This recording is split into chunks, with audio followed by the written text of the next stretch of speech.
지난화에서는 제2유건설의 신임 감사팀장 신차일은 부임 이후 비리와 부정행위를 철저히 감사하며 회사를 정화하려고 노력해왔습니다.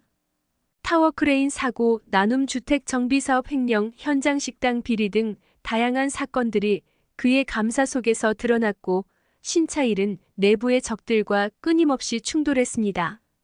최근에는 윤서진의 채용 비리 의혹이 불거졌고 신차일은 그녀의 결백을 확인하여 보고했지만 제2유건설의 사장 황세웅은 외부 감사팀을 투입해 더 철저한 조사를 명령했습니다.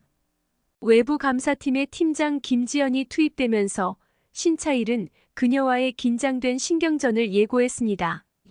그리고 나서 예고편을 보니 김지연 팀장이 신차일 팀장을 감사하는 모습이 나왔는데요. 김지연 팀장이 신차일을 감사하며 무고한 사람들까지 피해를 본다는 점을 지적했을 때 신차일은 조사 방식의 차이라고 반박했습니다. 김지연이 김만수 차장 기억하시죠?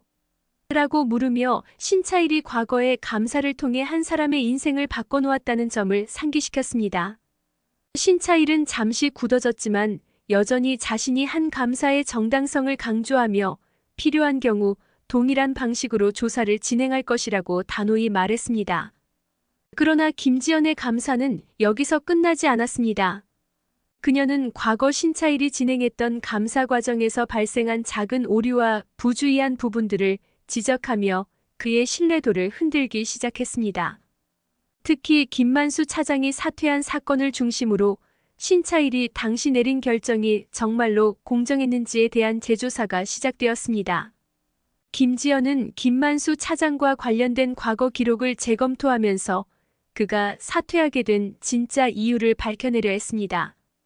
조사 결과 김만수 차장은 신차일의 감사를 받은 후 극심한 스트레스를 겪었고 회사 내부에서도 그의 능력을 의심하는 분위기가 조성되면서 결국 자진 사퇴할 수밖에 없었던 정황이 드러났습니다.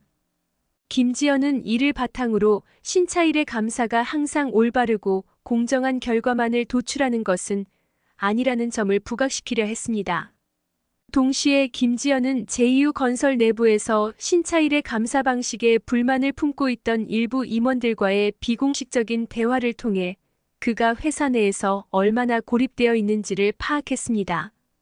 김지연은 신차일의 감사가 회사 내부의 반발을 사고 있으며 그의 방식이 결국 그의 발목을 잡을 것이라는 점을 지적하며 신차일을 궁지로 몰아넣기 위한 계획을 세워갔습니다. 한편 신차일은 김지연의 이러한 움직임을 눈치채고 있었고 더욱 철저하게 자신의 감사를 재검토하며 방어책을 마련했습니다. 그는 자신이 놓친 것이 있는지 과거의 감사를 다시 되돌아보며 스스로를 점검했습니다. 그러나 김지연의 강도 높은 감사와 그녀가 찾아낸 과거의 미진한 부분들로 인해 신차일은 점차 압박감을 느끼게 됩니다. 감사가 진행되는 동안 신차일의 팀원들 역시 점차 피로감을 느끼기 시작했습니다.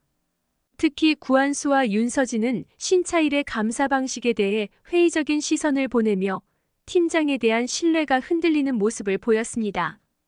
신차일은 이러한 상황을 극복하기 위해 팀원들에게 더 많은 정보를 공유하고 그들과의 소통을 늘리려 했지만 이미 그들 사이의 간극은 점점 더 벌어지고 있었습니다. 결국 김지연의 감사가 마무리될 즈음 그녀는 신차일에게 한 가지 충격적인 발표를 합니다. 이번 감사 결과를 바탕으로 회사 측에 당신의 직무 수행에 대해 재검토할 것을 권고할 예정입니다. 김지연의 이 말은 곧 신차일의 자리가 위태로워질 수 있음을 암시했습니다. 신차일은 이 말을 듣고도 담담하게 반응했지만 그의 눈빛에는 감추기 어려운 불안감이 스쳤습니다. 아마 다음화 예고에서는 김지연의 감사 이후 신차일이 직면하게 될 회사 내외의 반발과 그로 인한 변화가 그려질 것입니다. 신차일은 자신의 자리를 지키기 위해 최후의 수단을 강구하며 동시에 자신이 그동안 놓쳤던 중요한 사실들을 다시 추적하기 시작합니다. 과연 신차일은 김지연의 감사로부터 무사히 벗어나 자신의 자리와 신념을 지켜낼 수 있을까요? 그의 운명이 어떻게 전개될지 기대되는 순간입니다.